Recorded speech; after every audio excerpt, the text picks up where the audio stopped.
Hello, welcome to What the Flick. I am Matt Atchity, head of programming here at the Young Turks, and one of the founders of this show. But you know, it would be boring if it was just me, so we have cooler people who are much smarter about movies, who also are regulars on the show, including Christy Lemire of ChristyLemire.com and also RogerEbert.com, and the inimitable Alonso Duralde. I want to imit you. I'm sure I'm imitable. No, he is not. Let's imit Alonso. You may not imit him from TheWrap.com and Linoleum Knife podcast. Today, it's a few days before the Oscars.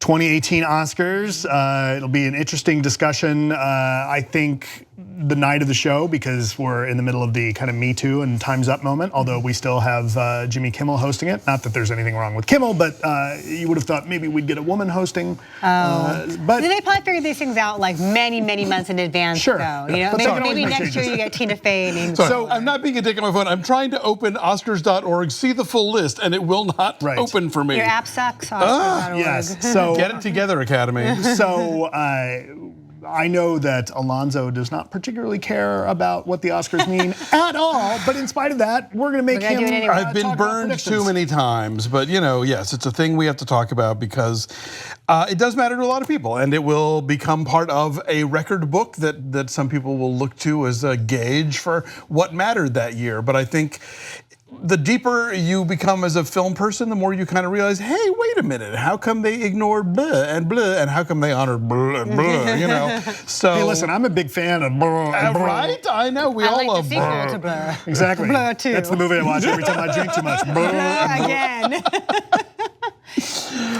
So yeah, you know, I think this is, there are years where people go into like, it's anybody's ball game, who knows? And this one feels like one of those years where people think they know how it's all gonna play out, and ideally that means there will be some surprises. Yeah, I can envision a world in which like there are 4 different movies that we could hear as, you know, Best Picture at the end of the night, and I would not be surprised about any of them. Like, I think The Shape of Water is going to win, but it also could be Get Out. Yeah. But then 3 Billboards has a lot of traction, and so does Lady Bird, and none of the ones that I would pick for Best Picture, but ones that like make sense for a variety of precursors and other awards. Sure. Like, you know, Guillermo del Toro won at the DGAs, and so that's often a good predictor of what's going to happen. All the bellwethers, but the SAG ensemble went to 3 Billboards. 3 Billboards. But I can envision a world also this year, because I do feel like it is very spread out, where somebody like Guillermo del Toro wins Best Director, but then a different film wins Best Picture, like Get Out wins Best Picture. Sure. Jordan Peele won what they now have at the DGAs as Best First Film. Right. So del Toro and Peele both won that night, so like either of them could win Best Director, either of them can win Best Picture, like who knows? And I think the preferential ballot makes a difference for Best Picture these days, where you rank movies, and I think that is gonna benefit Get Out, coupled with, of all the movies, and this is a, you know, relatively inside baseball, I've seen Get Out do a relatively solid campaign from Universal to get that movie back on people's radar and voters' radar, because it would typically have the deck stacked against it because it was so early in the year last year. But so, and I think also that campaign's been very smart about like taking this movie seriously as a product of the zeitgeist and not just a catchy horror film. And I think I think there's a case to be made for that, and so that's been one they've been able to pull off. And there's truth and substance in that. It's not just like a nice gimmick. Like, sure, no, it does all. It's relevant. It's true. It does a tricky high wire act as a film, like a narrative, but also it matters now. So we will end up, when we get Ben in here, probably have a much longer discussion about predictions. But so we'll see in a month. Right, we'll see in a month. Do we think any of the 4 actors who seem to be locks now, do we think any of them are still at play? Like, I think that they're all it's gonna be like we all think it's gonna be. Everybody thinks it's gonna be Oldman, McDormand, McDormand, Allison Janney, and Sam Rockwell. I do think that. I mean, it's not necessarily who I would pick, but they're big, showy performances, and they've won everything along the way, so I don't necessarily expect any big surprises. Do you guys think? I mean, I think if Laurie Metcalf, maybe, that'd be great. As a possible spoiler there. Saoirse Ronan could be great. You know, that'd be no. But I'm not talking just about like my own preference. I mean, in terms of, I think maybe she has an outside chance.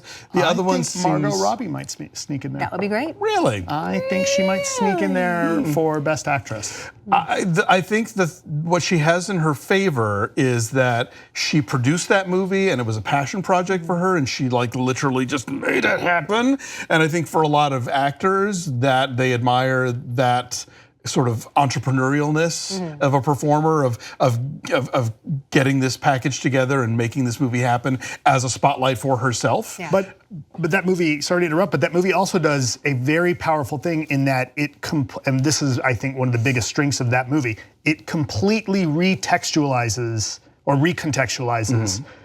Tanya Harding. I think you can't watch that movie and not have to change your perception of Harding completely. Yeah, also it's a physical role. She has to play this person over many, many years. It's also a difficult emotional role. She had to learn how to ice skate. No, there's a lot of the tangible. I like your idea. It's hard. There's a lot of that tangible acting the Academy likes, but no, I think that it was. She deglams herself. So yes, that's always a winner too. But I just think that there is the notion of like, hey, I have my pet project that I've been trying to make, and like, good for her, she did it, and maybe if she succeeds at this, then that ups my chances of getting my Napoleon movie made or whatever it is that some actor is trying to do. It'd be very exciting if there were some surprises. That would be great. I agree with you for the most part, though, on the rest of the acting nominations. So if we spend this time going through the big five, what are our, also the screenplay and director and best picture, what do you think for the screenplay nominations? I think Call Me by Your Name will win for adapted.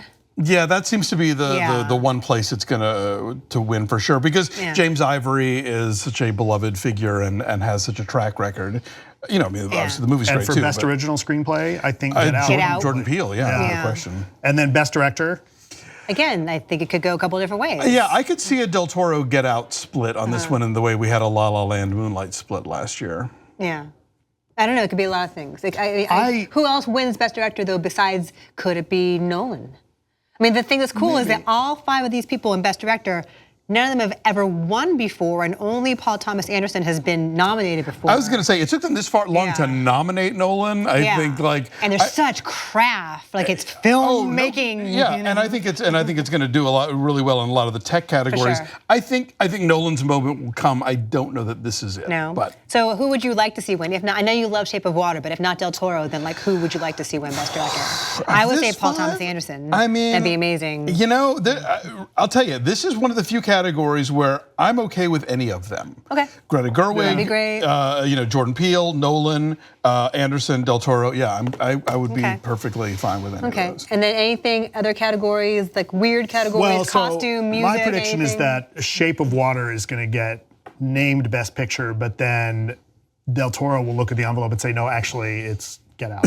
It says so right here. We passed this way but once. We're never going to get that. They will never mess it up. Gloriously insane and Oscar again. Well, I'll be shocked if in the next 20 years that happens again, just because they're super on their guard now. Now that we've seen what it looks like when that happens, Yeah, that kind of cluster. They'll find a way to avoid it, right? But really, this is the year to ask Marissa Tomei to be an announcer. It's see.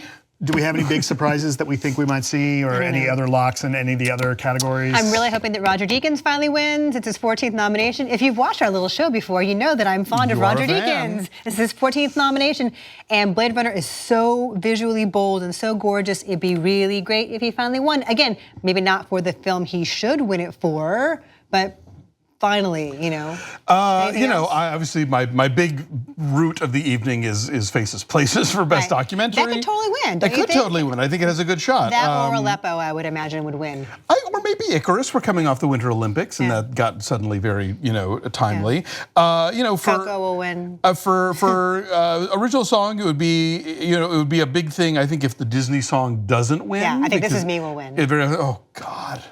That would be very in our heads for the rest of our lives. No, I know. Look, it's the one nomination that movie got, right? The only one? Yeah. I think so. Yeah, and it made a ton of money, and people love that. and there are fans of this cockamamie movie, so it could indeed win. So tune in Sunday. We'll see you on Sunday.